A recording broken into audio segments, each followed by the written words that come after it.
बोलण्याकडे लक्ष असू द्या। ज्याच्या जीवनात आई आहे त्याला विचारायला जाऊ नका आईचं महत्त्व।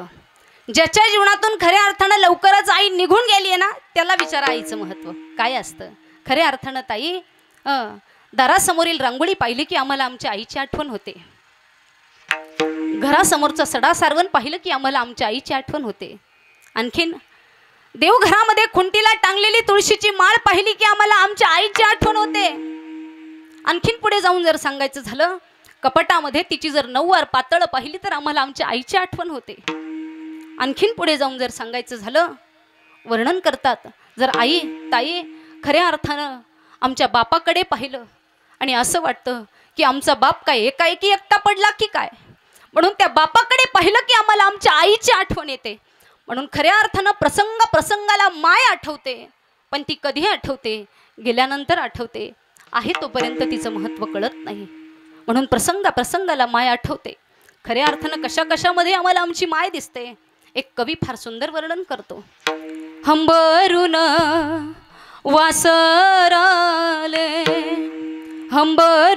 वासराले चाटती जवा गाय तवा मले तिच्या मंदी दिसती माझी माय, दिसती माझी माय, दिसती माझी माय।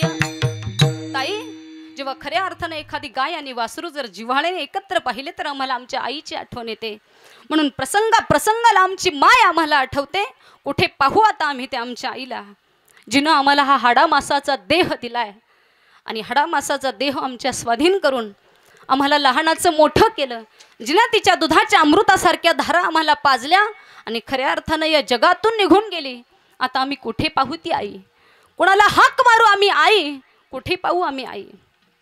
खऱ्या अर्थानं आई कितीही शोधली तरीही आई प्राप्त होणार नाही। म्हणून एक कवी फार सुंदर वर्णन करतो। आई माझी आई किती दूर गेली,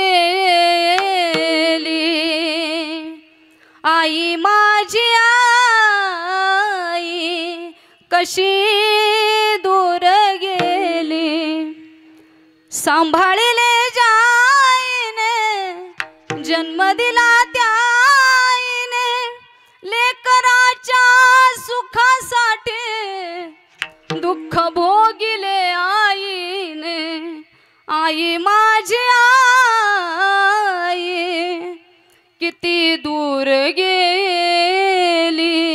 कशी गाई आम्हाला सोडून गेलीस, कुणामध्ये आम्ही आई पाहावं, कुणाला आम्ही आई म्हणावं। खऱ्या अर्थानं प्रसंगाला माय आठवत असते।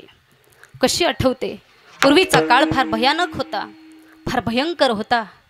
कुठेतरी जात असताना रानावनात जात असताना डोक्यावर पाटी घ्यायची, 1-2 किलोमीटरवर शेत असायचं आणि त्या शेतात जात असताना मात्र पायामध्ये वाहनही नाही, कुठल्याही प्रकारची तळपताची अशी जमीन आहे आणि त्या तळपत्या जमिनीवरून चालत असताना एकटी चालत नव्हती, डोक्यावर ओझं आहे आणि पायात चप्पल नाही। खऱ्या अर्थानं पाठीवर बाळाचं ओझं बांधून ती माय जात होती। तिला आईची जात म्हणतात, तिला माय म्हणतात। आणि खऱ्या अर्थानं जर पाहायला गेलं आता ज्या सुखी सुविधा आहे तेव्हा पूर्वी नव्हत्या।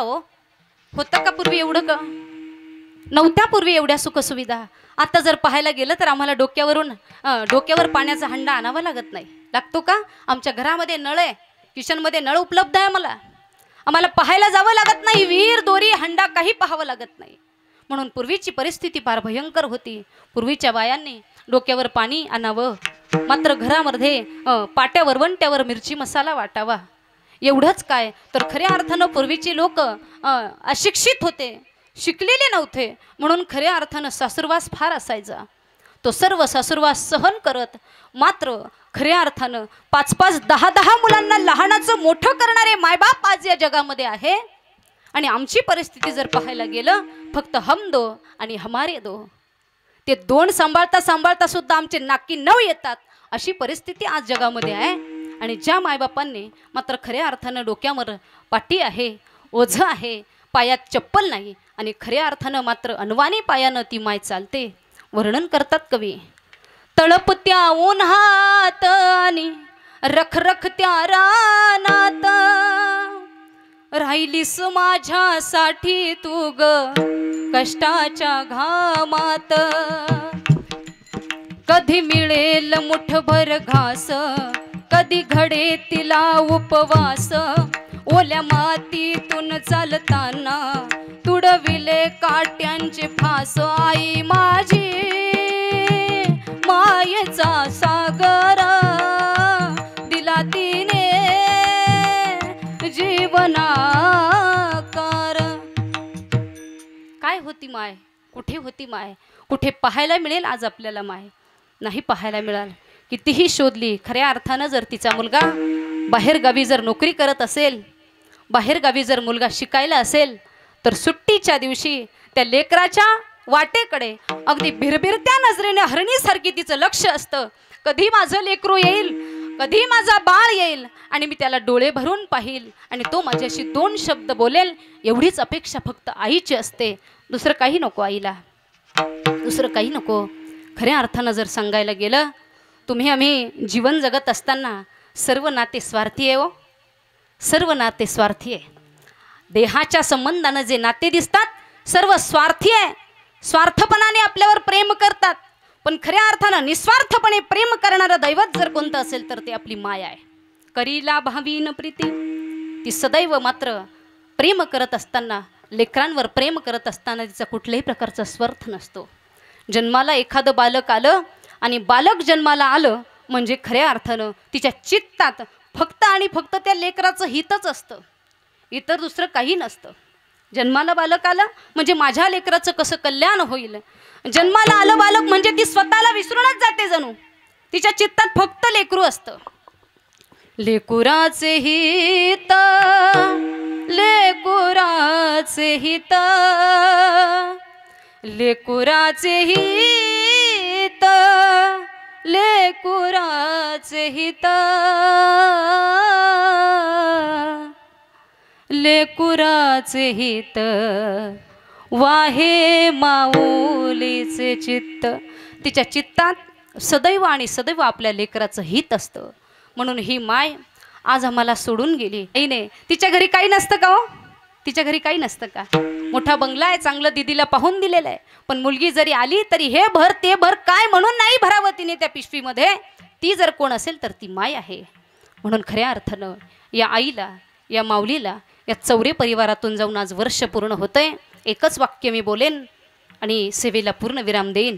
खऱ्या अर्थानं जर पाहायला गेलं आपण, एक लाकडाची मुळी आहे, माहिती आहे आपल्याला, लाकडाची मुळी आहे आणि ती लाकडाची मोळी बांधण्याकरता एक दोरी हवी असते। ती लाकडाची मोळी बांधण्यासाठी जर ती दोरी असेल तरच ती मुळी घट्ट आवळता येईल, अन्यथा ती मुळी जर हरवली, दोरी जर हरवली तर मुळी, लाकडांची मुळी विखरल्याशिवाय राहणार नाही। त्याप्रमाणे आई नावाची दोरी कुटुंब नावाच्या मुळीमध्ये जर असेल तर ठीक, नाहीतर आई नावाची दोरी कुटुंब नावाच्या मुळीमधून जर विसरली, हरवली, दवडली गेली तर खऱ्या अर्थानं ती कुटुंब नावाची मुळी विखरल्याशिवाय राहणार नाही। म्हणून या माऊलीला आज या परिवारातून जाऊन वर्ष पूर्ण होतंय। ज्या वेळेला मावशी आजारी होत्या त्यावेळेला मुलांनी अतोनात प्रयत्न केले, नवे नवे प्रयत्नांची पराकाष्ठा केली। आम्ही स्वतः पूर्ण कुटुंब पाहिलंय।